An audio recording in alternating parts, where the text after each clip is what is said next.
So Diablo Immortal just had a huge update, and I'm just coming off of a break from the game, which accidentally was the best thing that I could have done. And instead of reading off the patch notes, I'm just going to show you everything that I did immediately upon reset. The biggest things to note, in my opinion, are the changes to dungeons, in which now you can guarantee that you get a set that you want. And this works especially well if you're spamming a particular dungeon over and over. And then, of course, the new gems, mainly the 5-star, which provides an insane boost to your crit hit chance. And Blizzard is even giving everybody a copy of this gem for free. So you can get your free copy by going to the Battle.net website, going to the Diablo Immortal page, and then it's right there in big text. You can also do this on your mobile browser, so there's no need to use a PC for this. And there's a link to it in the patch notes and also in-game. Now, onto how I took advantage of my Returners boost. And I was the first person, maybe in the game, at least on the server, to hit level 900 and also 910. Since I had taken a few month-long break, I was behind on Paragon levels, so I sat in a necro farm for days upon days, just stacking up XP and Battle Pass points from Monster Essence. As you can see, I had 4,400 points stacked up from this, which immediately shot me from 886 to 903 Paragon. Next, I claimed some XP I had sitting in my mail, and the bulk of this is from not claiming blessings immediately and letting it just get sent to the mail. I wouldn't recommend doing this unless your clan does not care about Shadow Rank. This only gave me about half a level. But we're not done here. Now we get to the juice, the Returners bonus. I had a ton of XP sitting around from the daily tasks. And there's a bit of Battle Pass points in there too, which shot me all the way up to 905, 2 free levels. Then the biggest part is the instant levels. So these are reduced for me since I'm above server Paragon at this point. But still, it's almost 1 level per click. And after claiming all of these, I'm finally at level 910. I, of course, had to let everybody know, so I popped a message in World Chat. After this, I got together with my OG Vanguard group, and we busted out our Vanguard attempts with the quickness. Kind of. There were a few hiccups here and there. We're a little rusty, but we got there in the end. I'll have some of the little bloopers going on in the background right now. But if you haven't done your runs yet, then I highly recommend that you do not turn on your rewards for the first few levels.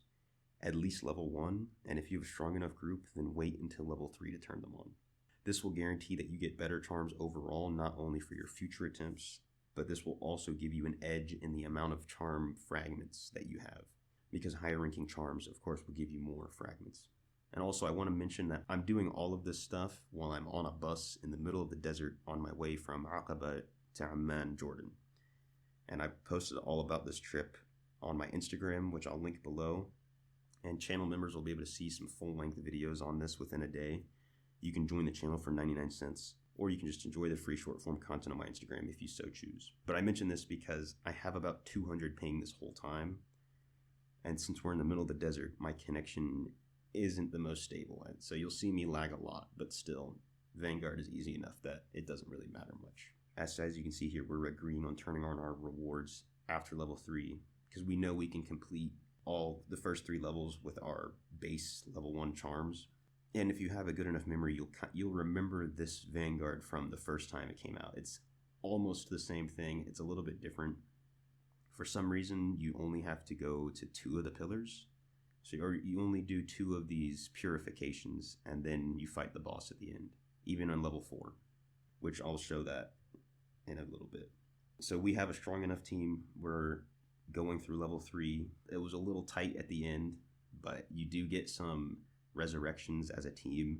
So as long as those resurrections are enough for you, then you can do this with your level 1 charms.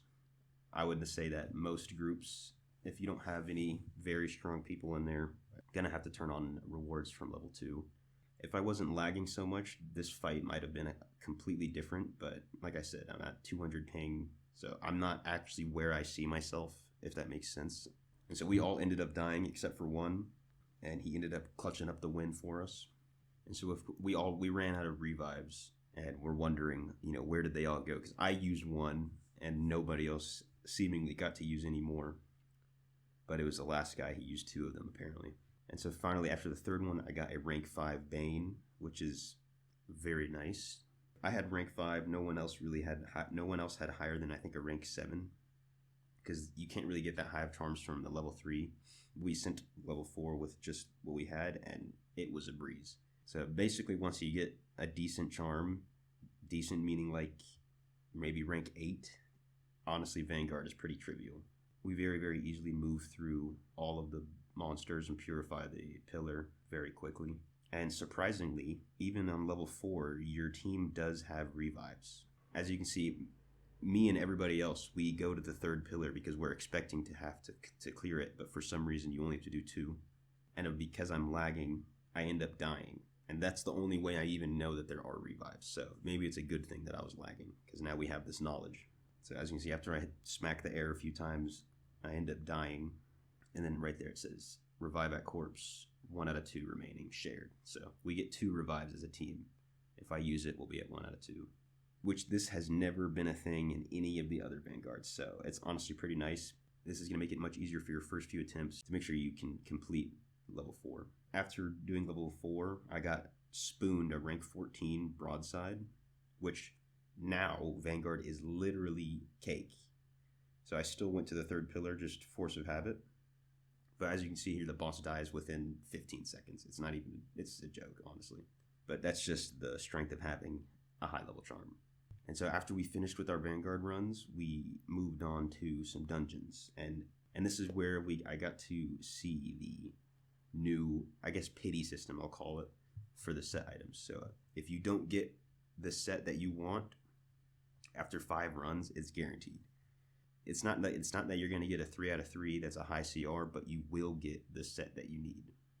And I was lucky enough that my weekly bonus chest gave me a very, very nice bracelet, Vithu's bracelet.